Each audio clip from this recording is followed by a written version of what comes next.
It's an exciting morning for us all. We must have 25 or 30 people out on site. That's great. Who are all sort of experts in their general fields. So we've got people from the Marine Station, we've got people from the Marine Reserve, Butterfly Conservation, we've got our own staff from the National Trust for Scotland, all hunting out as many different types of plants and animals that we can possibly find. What have you found so far? Well, there's been, as you can see, we're surrounded by pollen beetles all over the place. We've got the seabird colony behind us, so we've got, kittiwakes, guillemots, razorbills, all sorts of different species out there.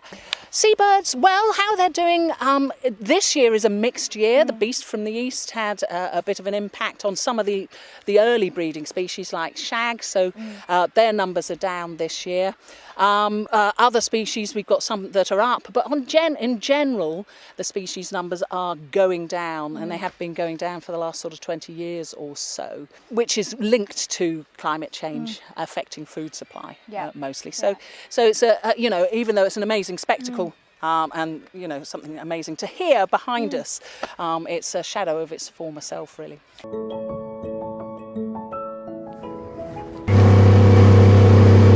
I'll just describe what you're seeing over there. In front of the engine house, you can see what look like dry stone walls. They're actually terracing. And on the terracing, we've got 300 nest boxes for the rosy terns. I was under the impression that egg collecting had pretty much died out, though, Paul. No, we had a guy lived locally, and they found 900 birds' eggs in his collection in Amble. 900. And he had little tern, blackbird, robin, but no rosier tern. And the police knew from intelligence they had that he was after a rosier tern on Cogut. They confiscated a computer from somebody in the Midlands, and on the footage was a boat watching and timing the wardens.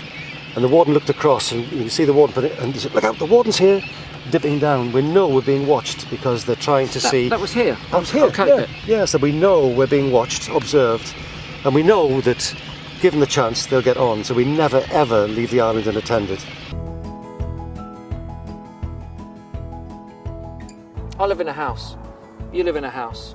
There were more people all the time. They've got to live in houses. We've got to build houses. There's no ambiguity about that whatsoever. It's a question of where we put them and how we put them there. What have you done differently here?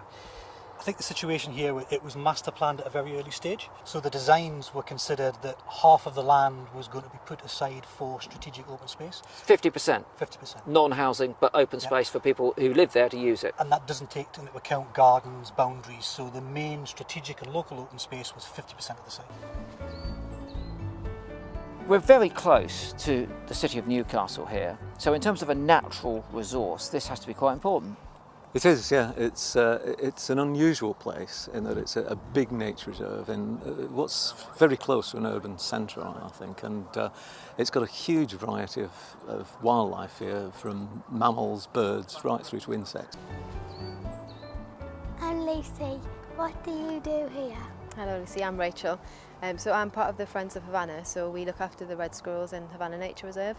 We're really lucky to have them here. Newcastle's supposedly the last English city with red squirrels, so we want to look after the ones that we've got here.